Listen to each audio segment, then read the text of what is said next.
kabla kuingia kwenye kipindi cha maswali, kuna mwongozo wa Spika kuhusu kitendo cha Mheshimiwa Ado Shaibu Ado mbunge kuendelea kuchangia hoja bungeni baada ya muda wake kwisha. Waheshimiwa Bunge, tarehe 17 Aprili 2026 katika kikao cha 11 cha mkutano wa 3 wa Bunge, wakati wa jioni Bunge lilipokuwa limerejea, Mheshimiwa Ado Shaibu Ado mbunge alipata fursa ya kuchangia hotuba ya bajeti ya Ofisi ya Rais, Menejimenti ya Utumishi wa Umma na Utawala Bora.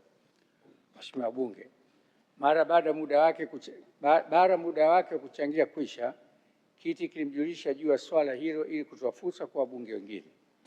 Baada ya maelekezo hayo, Mheshimiwa Ado aliendelea kuzungumza na hata baada ya kisemo chake kuzimika kuashiria kwamba muda wake wa kuchangia ulikuwa umekwisha. Kitendo hicho kilimuibua Mheshimiwa Timothy Paul Mzava mbunge, ambaye aliomba mwongozo wa Spika ili kujua kama swala hilo linaruhusiwa au haliruhusiwi. Mheshimiwa Bunge, kiti kina mamlaka ya kuhakikisha utaratibu wa uendeshaji bora shughuli za Bunge unazingatiwa wakati wa mjadala. Vile vile, kanuni zimewekwa masharti kwamba uamuzi wa Spika kuhusu utaratibu ni wa mwisho. Haya yamefafanuliwa chini ya kanuni ya 85(1) ya kanuni za Bunge za mwaka 2025. Mheshimiwa Bunge, sote tunapaswa kuzingatia masharti ya kikanuni kuhusu muda wa kuzungumza bungeni na vile vile kutii maelekezo ya kiti kila yanapotolewa. Sasa kwa kuwa Mheshimiwa Ado wakati alipokuwa anachangia hakuzingatia hayo kwa kuendelea kuzungumza wakati muda wake umekwisha, na vile vile hakuacha kuzungumza baada ya kuelekezwa na kiti. Vile vile mpaka sasa mbona kuna baadhi ya wabunge wanafanya makosa kama hayo. Hivyo ni vyema kujirekebisha ili kujiepusha na vitendo hivyo vya utovu wa nidhamu. Kwa mantiki hiyo, naeleza kuwa endapo swala hili litajitokeza tena, taratibu za kikanuni zitachukuliwa kwa mujibu wa kanuni ya 86 za kudumu za Bunge 2025. Kwa mantiki hiyo, namsamehe Mheshimiwa Ado kwa ugeni.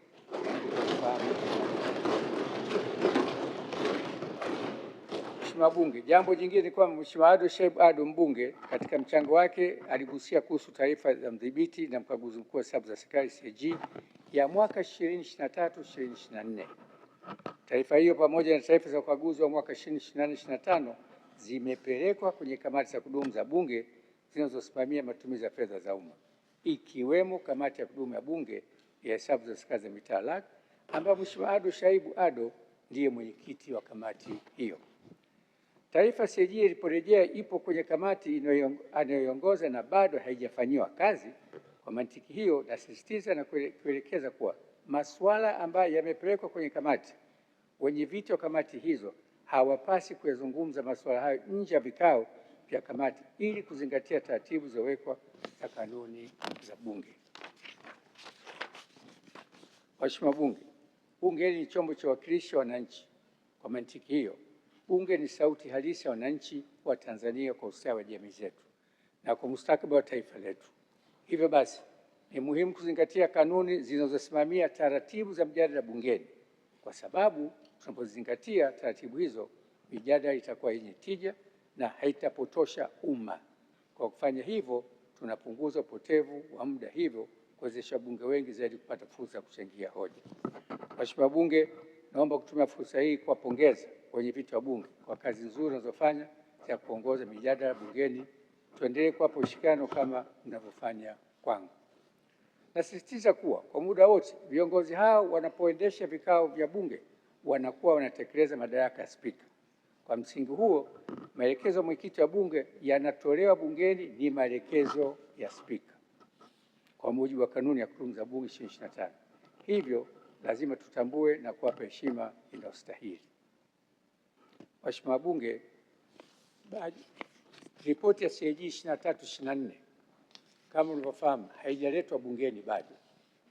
Kwa hiyo maono ya CAG bado sio maamuzi sahihi ya Bunge, na Mheshimiwa Ado ndio atatuletea ripoti ya CAG 23/24, 24/25 kwa pamoja. Kwa vile 23/24 uhai wa Bunge ulikwisha, ripoti ile bado iko mikononi kamati ya Mheshimiwa Ado.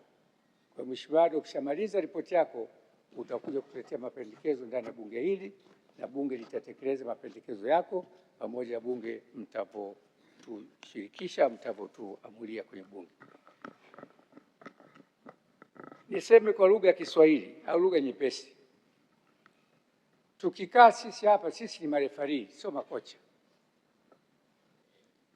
Hata mpirani, wakati kocha anabadilisha mchezaji, mchezaji haingii bila ruhusa ya refa, na humu ndani kila kitu kinasimamiwa na kiti. Niombe sana, tuna ugeni, tuendelee kujifundisha. Katibu.